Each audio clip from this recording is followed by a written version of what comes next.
The best answer to anger is silence. The more we value things outside our control, the less control we have. How ridiculous and how strange to be surprised at anything which happens in life. You have power over your mind, not outside events. Realize this, and you will find strength. The best revenge is not to be like your enemy. Accept the things to which fate binds you, and love the people with whom fate brings you together. But do so with all your heart. Confine yourself to the present. When you arise in the morning, think of what a precious privilege it is to be alive, to breathe, to think, to enjoy, to love. You can commit injustice by doing nothing. Waste no more time arguing about what a good man should be. Be one. Each day provides its own gifts. Give yourself a gift, the present moment. The only wealth which you will keep forever is the wealth you have given away. Have I been made for this, to lie under the blankets and keep myself warm? Conceal a flaw, and the world will imagine the worst. Life is neither good or evil, but only a place for good and evil. I cannot escape death, but at least I can escape the fear of it. How trivial the things we want so passionately are. Settle on the type of person you want to be and stick to it, whether alone or in company.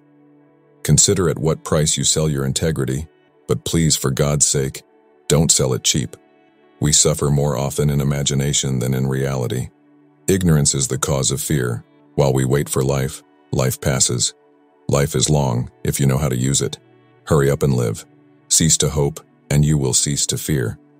Wealth is the slave of a wise man and the master of a fool. Only time can heal what reason cannot while we are postponing. Life speeds by. Life, if well lived, is long enough. Hang on to your youthful enthusiasms. You will be able to use them better when you are older. He who is brave is free. It is a rough road that leads to the heights of greatness. It is more civilized to make fun of life than to bewail it. Difficulty comes from our lack of confidence. Life is very short and anxious for those who forget the past, neglect the present, and fear the future. What really ruins our character is the fact that none of us looks back over his life. Religion is regarded by the common people as true, by the wise as false, and by rulers as useful. It does not matter how many books you have, but how good are the books which you have. When a person spends all his time in foreign travel, he ends by having many acquaintances, but no friends. For many men, the acquisition of wealth does not end their troubles, it only changes them. The greatest remedy for anger is delay. We have 2 ears and 1 mouth, so that we can listen twice as much as we speak. No man is free who is not master of himself. Men are disturbed not by things, but by the view which they take of them. It is difficulties that show what men are. Make the best use of what is in your power, and take the rest as it happens. A ship should not ride on a single anchor, nor life on a single hope. No great thing is created suddenly. Know, first, who you are, and then adorn yourself accordingly. It is the nature of the wise to resist pleasures, but the foolish to be a slave to them. First learn the meaning of what you say and then speak. If you want something good, get it yourself. All the good are friends of one another. No loss should be more regrettable to us than losing our time, for it's irretrievable. Extravagance is its own destroyer. Man conquers the world by conquering himself. Steel your sensibilities, so that life shall hurt you as little as possible. Better to trip with the feet than with the tongue.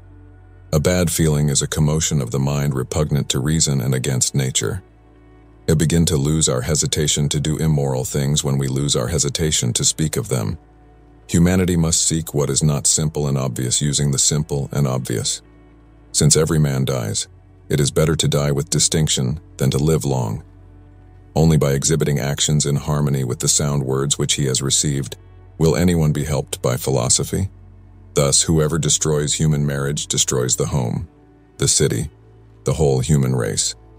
Whether it's dealing with unexpected events or trying to make sense of the chaos around you, it can be challenging to navigate through the uncertainty.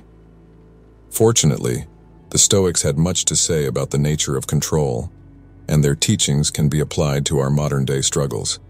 In this blog post, we'll explore some of the most powerful Stoic quotes on control that can help you gain a better understanding of what you can and cannot control. and how to cultivate a sense of inner peace and resilience in the face of adversity. This post may contain affiliate links, so we may receive compensation if you sign up for or purchase products linked to below. As an Amazon associate, I can earn from qualifying purchases. The chief task in life is simply this: to identify and separate matters so that I can say clearly to myself which are externals not under my control, and which have to do with the choices I actually control. Where then do I look for good and evil? Not to uncontrollable externals, but within myself to the choices that are my own. It is not that we have a short time to live, but that we waste a lot of it. Life is long enough, and a sufficiently generous amount has been given to us for the highest achievements if it were all well invested.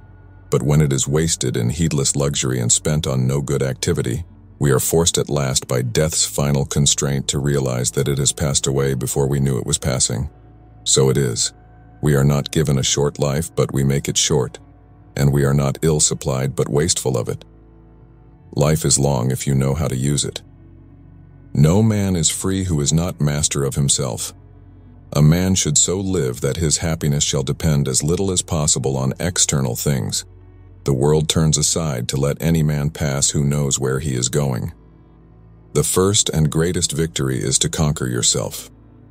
To be conquered by yourself is of all things most shameful and vile. Happiness and freedom begin with a clear understanding of one principle. Some things are within our control, and some things are not. It is only after you have faced up to this fundamental rule and learned to distinguish between what you can and can't control that inner tranquility and outer effectiveness become possible. If you want to improve, be content to be thought foolish and stupid with regard to external things. Don't wish to be thought to know anything, and even if you appear to be somebody important to others, distrust yourself, for it is difficult to both keep your faculty of choice in a state conformable to nature, and at the same time acquire external things. But while you are careful about the one, you must of necessity neglect the other. The Stoics knew that true control comes not from manipulating external circumstances, but from mastering one's own thoughts and actions. By focusing on what we can control and letting go of what we cannot, we can lead a life filled with the Stoic virtues. So, if you're feeling overwhelmed or powerless in the face of uncertainty, remember these Stoic quotes on control from Epictetus, Seneca, and Marcus Aurelius, and take control of your own mind. With the right mindset and a commitment to personal growth, I believe that you can face 1. You have power over your mind, not outside events. Realize this and you will find strength. 2. Dwell on the beauty of life. Watch the stars and see yourself running with them. Think constantly on the changes of the elements into each other, for such thoughts wash away the dust of earthly life. 3. The happiness of your life depends upon the quality of your thoughts. 4. Everything we hear is an opinion, not a fact. Everything we see is a perspective, not the truth.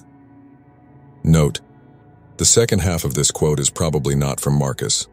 The first half appears in Meditations, when Marcus quotes Monimus, a cynic philosopher. Still a great line. 5. Waste no more time arguing about what a good man should be. Be one. 6. If you are distressed by anything external, the pain is not due to the thing itself, but to your estimate of it, and this you have the power to revoke at any moment. 7. When you arise in the morning, think of what a privilege it is to be alive, to think, to enjoy, to love. 8. The best revenge is to be unlike him who performed the injury. 9. The soul becomes dyed with the color of its thoughts. 10. Accept the things to which fate binds you, and love the people with whom fate brings you together, but do so with all your heart. 12. Don't return to philosophy as a taskmaster, but as patients seek out relief in a treatment of sore eyes, or a dressing for a burn, or from an ointment. Regarding it this way, you'll obey reason without putting it on display and rest easy in its care. 13. Think of the life you have lived until now as over, and as a dead man, see what's left as a bonus and live it according to nature. Love the hand that fate deals you and play it as your own, for what could be more fitting? 14. The art of living is more like wrestling than dancing, because an artful life requires being prepared to meet and withstand sudden and unexpected attacks. 15. It isn't manly to be enraged. Rather, gentleness and civility are more humane, and therefore manlier. The nearer a man comes to a calm mind, the closer he is to strength. 16. Wherever a person can live, there one can also live well. 17. You shouldn't give circumstances the power to rouse anger, for they don't care at all. 18. Keep a list before your mind of those who burned with anger and resentment about something, of even the most renowned for success, misfortune, evil deeds, or any special distinction. Then ask yourself, how did that work out? Smoke and dust, the stuff of simple myth trying to be legend. 19. Whenever someone has done wrong by you, immediately consider what notion of good or evil they had in doing it. For when you see that, you'll feel compassion instead of astonishment or rage. 20. We are like many pellets of incense falling on the same altar. Some collapse sooner, others later, but it makes no difference. 21. The mind freed from passions is an impenetrable fortress. A person has no more secure place of refuge for all time. 22. Choose not to be harmed, and you won't feel harmed. Don't feel harmed, and you haven't been. 23. Try praying differently, and see what happens. Instead of asking for a way to sleep with her, try asking for a way to stop desiring to sleep with her. Instead of a way to get rid of him, try asking for a way to not crave his demise. Instead of a way to not lose my child, try asking for a way to lose my fear of it. 24. That cucumber is bitter, so toss it out. There are thorns on the path, then keep away. Enough said. Why ponder the existence of nuisance? 25. When you first rise in the morning, tell yourself, I will encounter busybodies, ingrates, egomaniacs, liars, the jealous and cranks. They are all stricken with these afflictions because they don't know the difference between good and evil. Because I have understood the beauty of good and the ugliness of evil, I know that these wrongdoers are still akin to me, and that none can do me harm or implicate me in ugliness, nor can I be angry at my relatives or hate them, for we are made for cooperation. 26. Dig deep within yourself, for there is a fountain of goodness ever ready to flow if you will keep digging. 27. You have been formed of 3 parts, body, breath, and mind. Of these, the first 2 are yours, insofar as they are only in your care. The third alone is truly yours. 28. If anyone can prove and show to me that I think and act in error, I will gladly change it, for I seek the truth, by which no one has ever been harmed. The one who is harmed is the one who abides in deceit and ignorance. 29. Kindness is invincible, but only when it's sincere, with no hypocrisy or faking. For what can even the most malicious person do if you keep showing kindness and, if given the chance, you gently point out where they went wrong, right as they are trying to harm you? 30. It is essential for you to remember that the attention you give to any action should be in due proportion to its worth, for then you won't tire and give up, if you aren't busying yourself with lesser things beyond what should be allowed. 31. Joy for human beings lies in proper human work, and proper human work consists in acts of kindness to other human beings, disdain for the stirrings of the senses, identifying trustworthy impressions, and contemplating the natural order and all that happens in keeping with it. How easily we love ourselves above all others, yet we put more stock in the opinions of others than in our own estimation of self. 33. You must build up your life action by action, and be content if each one achieves its goal as far as possible, and no one can keep you from this. 34. If you find something very difficult to achieve yourself, Don't imagine it impossible. For anything possible and proper for another person can be achieved as easily by you. 35. The universe is change. Life is opinion. 36. Don't be ashamed of needing help. You have a duty to fulfill just like a soldier on the wall of battle. So what if you are injured and can't climb up without another soldier's help? 37. While it's true that someone can impede our actions, they can't impede our intentions and our attitudes, which have the power of being conditional and adaptable. For the mind adapts and converts any obstacle to its action into a means of achieving it. That which is an impediment to action is turned to advance action. The obstacle on the path becomes the way. 38. Whatever anyone does or says, for my part, I'm bound to the good, in the same way an emerald or gold or purple. It's important to remember that Zeno, the Stoic founder, writes a republic that looks back at Plato's Republic. Zeno's sense of communalism and the importance of shared humanity based on common reason, as sketched in his own Republic, only bits of which are extant, are telegraphed in remarks like these in Marcus's Meditations. We have to work together, like feet or hands or eyelids, like the rows of upper and lower teeth. We are woven together by a common bond, scarcely one thing foreign to another. A cognitivist theory of emotions doesn't justify merciless control of them. Yes, the Stoics offer a cognitivist theory of emotions. That's the descriptive account they offer. And here they tighten up Aristotle's general view of emotions as having at their core beliefs, perceptions, or impressions.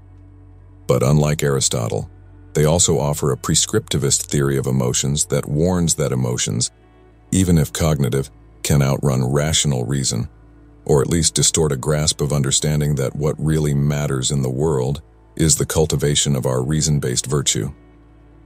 Harrion lives in Ferguson, where Michael Brown was murdered by police in 2014. I did speak to him when the Black Lives Matter movement was surging. George Floyd had just been killed. To not use Stoicism, especially in this time of transition, would be almost unjust, Dobby tells me. What he means by that is that Stoicism can help teach students both restraint and a sense of equity. Philosopher who has worked with the military for several decades in connection with Stoic ethics, post-traumatic stress, and moral injury. Here she discusses the Stoic revival, key figures in ancient Stoicism, control, cognitivism, and managing emotions, Stoic empathy, military moral injury, life hacking, Seneca, Stoics and Buddhism, Dobby Harrion, role models, toxic orthodoxy and Stoicism as secular religion. I was an intellectually hungry undergrad when I started Bryn Mawr College, armed with the question that had preoccupied me in my high school years: what makes us human? I had been reading Freud, Margaret Mead, some religion on my own, and so when I got to Bryn Mawr, I decided to take up the question seriously. I began with a course in anthropology. But when the professor rolled in with bones and fossils, I knew this wasn't what I was after. Physical anthropology, not cultural anthropology, was on offer. Next, I moved to psychology, but it was behavioral psychology, fashion. I had my own lab rat, which I named Absalom. I was reading Faulkner at the time, and while I learned a lot about the rat's pleasure center and the conditioning that came with getting little Absalom to push a lever and be rewarded with pellets of food, it wasn't what I was looking for. I hit dead ends also with English literature, which was too much about style, not enough about theoretical content, for my taste, and political science tended to be too statistical for my skill set. So, you might say, I arrived at philosophy by a process of elimination, and once there, I stayed there. You're an expert in the field of ancient Greek and Roman philosophy, and you've recently been thinking about the Stoics. You talk about the Great Stoic Revival, and Stoicism has become the go-to ethics for a certain type of life hacker, the new Zen, the operating system for the modern entrepreneur, and it seems to appeal to certain alt-righters as well as lefties and Silicon Valley big dreamers. How do you explain this new trend in ascetic ethics? Is it all to do with beating pain and a symptom of a pandemic of feeling vulnerable, hitting these folk as COVID, global warming, and the collapse of American democracy looms? Ascetic ethics is a bit of a curbing in of appetite, especially among the techno-plutocrats, such as Jack Dorsey, former Twitter CEO, who likes to take ice baths lest he gets too used to comfort, or Tim Ferriss, angel investor, who thinks about fear setting as a life hack for curbing his anxiety about his business enterprises failing, etc. But in this regard, the Silicon Valley dreamers are in good company with some of the Roman Stoics. As an advisor to Nero, Seneca accumulated enormous wealth, and he was always trying to keep in check his own opulent tastes. His household retinue of enslaved persons makes Downton Abbey look understaffed. Some of the embrace of Stoicism by the alt-right is in keeping with an older appropriation of ancient Greco-Roman culture as the bulwark of white, male, and Western ideology. I'm not sure worries about the pandemic or global warming or the collapse of American democracy loom large in the minds of the alt-right. But I do think an accessible philosophy that has pithy quotes, such as you can find in Epictetus, Marcus Aurelius, or Seneca, and that gives concrete meditative techniques for finding calm in a time when anxiety is running high, whether to do with disease, global warming, or the breakdown of demo. So who are the key figures of the old Stoics, and why do you think they're a bridge between the ancient and modern worlds? Epictetus is one who has been used a lot in the recent hyperbole, but you think he is too much of a hyperbolizer himself to be taken too seriously. Socrates and irony are for you more important starting points, aren't they? The way it paves the way for ugliness becoming beauty, and a reevaluation of values to take place. Are these guys the revolutionary thinkers of the slave revolt in Nietzsche? Harbingers of the ascetic planet? You're picking out of Philo of Alexandria, a rather obscure but important figure in your eyes, who read the Old Testament in the light of Stoic teachings, would seem to support this view of their influence on Christianity. Epictetus goes in for shock and awe, and some humor, much needed if you read a lot of Stoicism. He is a hyperbolizer, and one who knows his audience. Boys between 18 and 22 who wander into his lectures. He knows he needs to entertain them if he is going to keep them as his students. My own students are often entertained reading some of Epictetus's quips. That said, Epictetus's views are rooted in orthodox Stoicism. But as a former enslaved person, he certainly emphasizes a retreat to the inner citadel as the true place where one can cultivate virtue. Interestingly, Marcus Aurelius, who read Epictetus, preserves the more social thread that runs through the ancient Greek Stoic account. It's important to remember that Zeno, the Stoic founder, writes a republic that looks back at Plato's Republic.